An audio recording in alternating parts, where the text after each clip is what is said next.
नमस्कार, जनवार्तामध्ये आपल्या सर्वांचं स्वागत। सर्वप्रथम पाहूया ठळक बातम्या।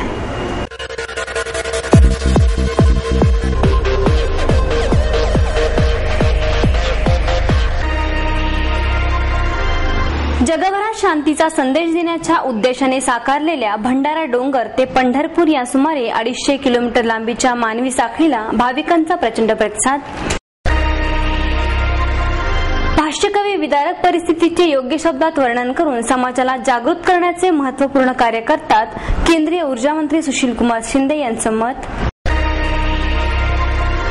भारतीय विद्यापीठाच्या स्कूल ऑफ फोटोग्राफी या अद्ययावत छायाचित्रण कलेचे शिक्षण देणाऱ्या संकुलाचे उद्घाटन प्रसिद्ध अभिनेते आणि छायाचित्रकार बोमन इराणी यांच्या हस्ते संपन्न।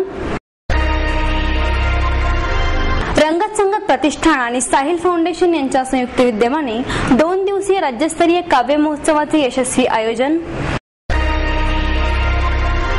राजकारणी व्यक्तीने जरी सहकारी संस्थेतील कामकाजाविषयी निर्णय घेतला तरी त्या कामकाजाला राजकारणाचा पुसटसाही स्पर्श नसावा, ॲडव्होकेट M.A. देशमुख यांचं प्रतिपादन।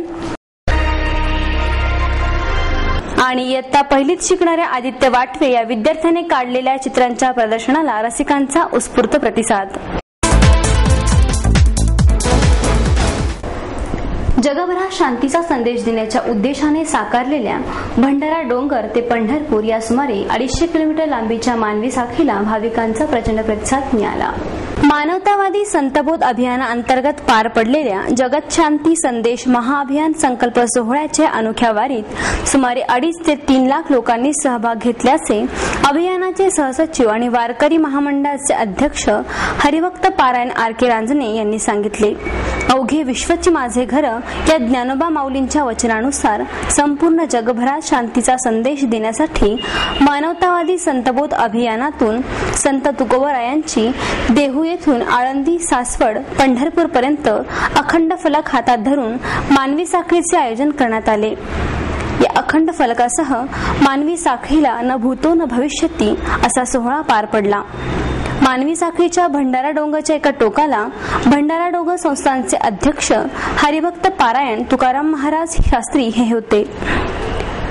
देहूतील तुकोबांच्या मंदिरातील संस्थानचे अध्यक्ष हरिभक्त पारायण शिवाजी महाराज मोरे, आळंदीतील माऊलींच्या मंदिरातील हरिभक्त पारायण गुरुवर्य मारुती महाराज कुऱ्हेकर, सासवड येथील सोपान काका मंदिरातील पुजारी प्रशांत पुरंदरे, तर पंढरपूर येथील पांडुरंगा समोरील हरिभक्त पारायण भानुदास महाराज देगलूरकर, माता रुक्मिणी समोरील पुजारी वाना उत्पात यांनी मूर्ती स्पर्शासह हातात फलकाचे टोक धरले होते।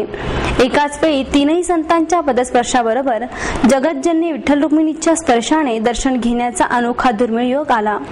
भंडारा डोंगर ते पंढरपूर पर्यंतच्या या मानवी साखळीला अभिवादन करत हेलिकॉप्टरमधून हरिभक्त पारायण बंड्या तात्या कराडकर, हरिभक्त पारायण पांडुरंग महाराज घुले यांनी पुष्पवृष्टी करून साथ दिली।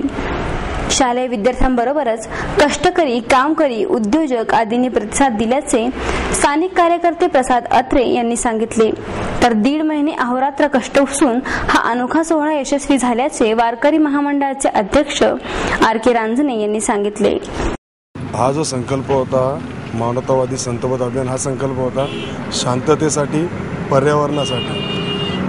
शांततेचा हा संकल्प ह्याच्याकरता केला होता की आज जे जगामध्ये ज्या पद्धतीचा हिंसाचार चालला आहे आणि पर्यावरणाला सुद्धा धोका निर्माण झालेला या ग्लोबल वॉर्मिंग हा जो प्रकार आहे त्याच्याकरता हा जी मानवी साखळी आणि मानवी साखळी कुठं काही ठिकाणी तुटू नये म्हणून त्याच्याबरोबर हा अखंड 265 किलोमीटरचा बॅनर असं याचं नियोजन आहे। एक हात भंडारा डोंगरावरती, दुसरा तिथून मानवी साखळीची सुरुवात झालेली आहे 6.5 किलोमीटर तुकोबारायाच्या शेळेवरती देहूला येणार, तिथून माऊलींच्या समाधीवरती एक हात असणार, तिथून ह्या दिवे घाट मार्गे जिथं आपण पाहत आहेत हा सरळ मानवी साखळी अशी सोपान काका सासवडपर्यंत जात आहे। सोपान काकाची ज्ञानेश्वर माऊलींचे धाकटे बंद तिथून घेऊन डायरेक्ट ही साखळी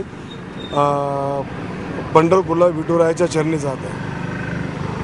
म्हणजे सरळ एक हात माऊलींच्या समाधी, दुसरा हात पांडुरंगाच्या चरणावर। आज यातून एक तर या 3 महान संतांचं आणि भगवंतांचं यातून दर्शन घडणार आहे। भाष्यकवी विदारक परिस्थितीचे वर्णन योग्य शब्दात करून समाजाला जागृत करण्याचे महत्त्वपूर्ण कार्य करतात, असे मत केंद्रीय ऊर्जा मंत्री सुशीलकुमार शिंदे यांनी व्यक्त केले. प्रसिद्ध कवी आणि वात्रटिकाकार रामदास फुटाणे यांच्या कॉकटेल या नवीन पुस्तकाचे आणि चांग भलं तसेच सफेद टोपी लाल बत्ती या पुस्तकांच्या आवृत्तीचे प्रकाशन सुशीलकुमार शिंदे यांच्या हस्ते करण्यात आले. कार्यक्रमाच्या अध्यक्षस्थानी माजी खासदार यशवंतराव गडाख हे होते. प्रसिद्ध कवी अशोक नायगावकर, फमू शिंदे, विठ्ठल वाघ, ज्येष्ठ पत्रकार एस.के. कुलकर्णी, प्रसिद्ध व्यंगचित्रकार श्रीदा फडणीस आणि उत्कर्ष प्रकाशनाचे सुधाकर जोशी यावेळी उपस्थित होते. यावेळी बोलताना शिंदे म्हणाले, कवी हा दिव्यदृष्टीचा असतो, त्याला विजन असते. कवी समाजाला सतत काही ना काही नवीन शिकवण देत असतो. रामदास फुटाणे यांनी ज्या काळात सामना या चित्रपटाची निर्मिती केली ते बघता तो अतिशय धाडसी निर्णय होता. समाजात जे काही घडत आहे त्याची शस्त्रक्रिया करणे आवश्यक आहे. या जाणीवेतूनच कवी आपल्या काव्याची निर्मिती करत असतो, असेही ते बोलताना म्हणाले. यावेळी मनोगत व्यक्त करताना फुटाणे म्हणाले, समाजाला ज्यांचे परिणाम भोगावे लागतात त्यावर मुद्दाम लिहिले, सामान्य माणसाला समजेल अशा शब्दात लिहिले. माझ्या कवितांचा उद्देश विनोद कधीच नव्हता, तो समाज प्रबोधन हाच होता. आज अतिशय गंभीर परिस्थिती देशात निर्माण झाली आहे, मात्र त्यातून मार्ग काढण्यास मदत करेल असा एकही राजकीय पक्ष सध्या नाही, असेही ते या प्रसंगी बोलताना म्हणाले. महाराष्ट्रातील प्रसिद्ध कवी अशोक नायगावकर, फमू शिंदे, विठ्ठल वाघ यांनी सादर केलेल्या कविता आणि हास्य कल्लोळात बुडालेले संपूर्ण सभागृह असे प्रसन्न वातावरण सभागृहात होते. या प्रसंगी श्रीदा फडणीस आणि एस.के. कुलकर्णी यांचा शिंदे यांच्या हस्ते सन्मान करण्यात आला. कार्यक्रमाचे प्रास्ताविक प्रकाशक सुधाकर जोशी यांनी केले तर सूत्रसंचालन फमू शिंदे यांनी केले. या कार्यक्रमाचे आभार प्रदर्शन रामदास फुटाणे यांनी केले. भारतीय विद्यापीठाच्या स्कूल ऑफ फोटोग्राफी या अद्ययावत छायाचित्रण कलेचे प्रशिक्षण देणाऱ्या संकुलाचे उद्घाटन प्रसिद्ध अभिनेते आणि छायाचित्रकार बोमन इराणी यांच्या हस्ते करण्यात आले. या प्रसंगी भारतीय विद्यापीठाचे संस्थापक व कुलपती डॉक्टर पतंगराव कदम, उपाध्यक्ष डॉक्टर इंद्रजित मोहिते, कुलगुरू डॉक्टर शिवाजीराव कदम, कार्यवाह डॉक्टर विश्वजित कदम, संचालक राजन चौगुले हे उपस्थित होते. या प्रसंगी बोलताना इराणी म्हणाले की केवळ तंत्राने कला साध्य करता येत नाही, साधनेतूनच कला आत्मसात करता येते. पैशाच्या मागे न धावता समर्पण वृत्तीने कलेत रमलात तर पैसाच तुमच्या मागे धावेल. आपली स्पर्धा इतरांशी नसून ही स्वतःशीच असते, याचे भान ठेवले पाहिजे. असे केले तरच आपण सर्वोच्च गुणवत्ता प्राप्त करू शकतो, असेही ते म्हणाले. या प्रसंगी डॉक्टर पतंगराव कदम बोलताना म्हणाले की जे जे नवे आहे ते शिकवण्यासाठी भारतीय विद्यापीठाने पावले उचललेली आहे आणि भविष्यातही अशा संस्था सुरू केल्या जातील. यावेळी राजन चौगुले यांनी आभार मानले तर राजेंद्र उत्तरकर आणि डॉक्टर ज्योती मंडलिक यांनी सूत्रसंचालन केले. रंगत संगत प्रतिष्ठान आणि साहिल फाउंडेशन यांच्या संयुक्त विद्यमाने 2 दिवसीय राज्यस्तरीय काव्य महोत्सवाचे यशस्वी आयोजन करण्यात आले. रंगत संगत प्रतिष्ठान आणि साहिल फाउंडेशन यांच्या वतीने 2 दिवसीय राज्यस्तरीय काव्य महोत्सव आयोजित करण्यात आला होता. कशी अवचित झाली दिवे लागण घरात, काळोखाच्या गाभाऱ्यात कवितेची फुलवात या कवितेने दवणे यांनी काव्य महोत्सवाचे उद्घाटन केले. कशी अवचित झाली दिवे लागण घरात, कशी अवचित झाली दिवे लागण घरात, काळोखाच्या गाभाऱ्यात कवितेची फुलं. कशी अवचित झाली दिवे लागण घरात, काळोखाच्या गाभाऱ्यात कवितेची फुलं. प्रकाशले आत काही, उजळले अवकाशी. प्रकाशले आत काही, उजळले अवकाशी. काही गवसले तेथे, जाणवले अविनाशी. गंध कस्तुरी प्राशून. नवनिर्मितीचा क्षण कसा आहे मित्रांनो?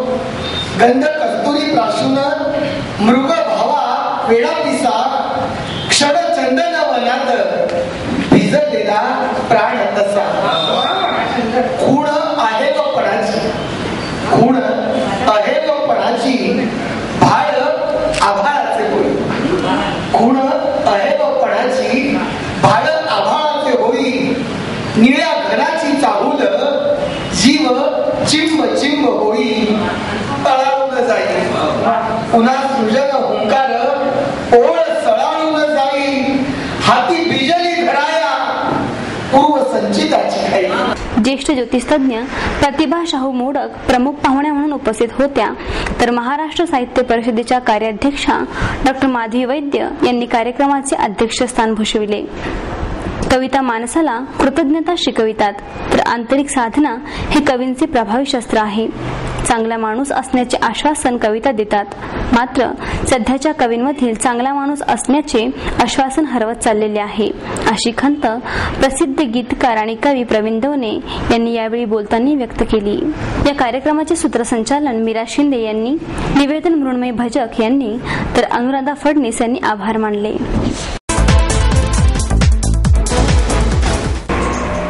राजकारणी व्यक्तीने जरी सहकारी संस्थेतील कामकाजाविषयी निर्णय घेतला तरी त्या कामकाजाला राजकारणाचा पुसटसा स्पर्शही नसावा, असे प्रतिपादन ॲडव्होकेट M.A. देशमुख यांनी केले.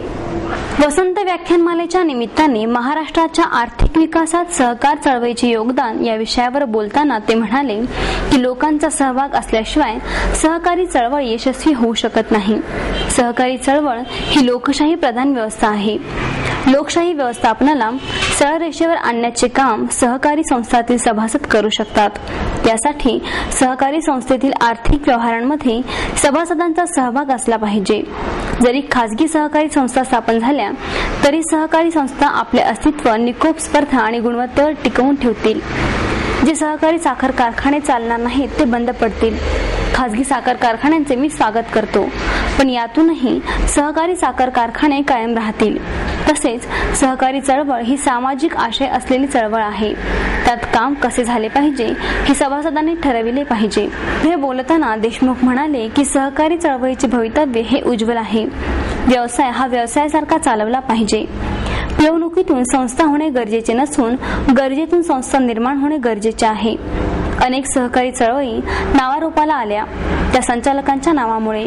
त्यात विखे पाटील यांचा प्रवरानगर सहकारी कारखाना, वसंतदादा सहकारी साखर कारखाना ही समोरची उदाहरणे आहेत. या कार्यक्रमाचे सूत्रसंचालन वसंत गाडगीळ यांनी केले, तसेच आभार वसंत पिंगळे यांनी मानले.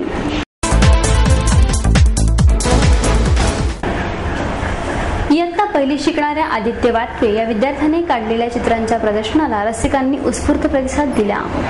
DES न्यू इंग्लिश स्कूल येथे इयत्ता पहिली शिकणाऱ्या आदित्य गणेश वाटवे या विद्यार्थ्याने काढलेल्या चित्रांचे प्रदर्शन बालगंधर्व कलादालनात भरविण्यात आले होते.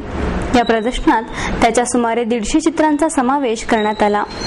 आदित्यला लहानपणापासूनच संगीत आणि चित्रकलेची आवड होती, त्यामुळे तेव्हापासूनच त्याने चित्रकलेचा छंद जोपासला. आदित्यला त्याच्या आजीमुळे चित्रकलेचा छंद लागला. आजी निवृत्त शिक्षिका असल्याने घरात फळा होता, त्यावर आदित्यने प्राण्यांची, फळांची चित्रे काढण्यास सुरुवात केली. ही त्याची आवड पाहून चित्रकार मनोज गायकवाड यांनी त्याला मार्गदर्शन करण्याचे ठरविले. गायकवाड यांनी आदित्यला शास्त्रशुद्ध चित्रकलेची शिकवण दिली. विविध स्पर्धेत भाग घेण्यासाठी त्याला प्रोत्साहन दिले. आदित्यने हिंदुस्थान पेट्रोलियम तर्फे घेण्यात आलेल्या स्वयंपाकघरातील सुरक्षा या विषयावर काढलेल्या चित्रात प्रथम क्रमांक मिळाला. त्यामुळे आदित्यने चित्रकलेकडे अधिक लक्ष केंद्रित केले.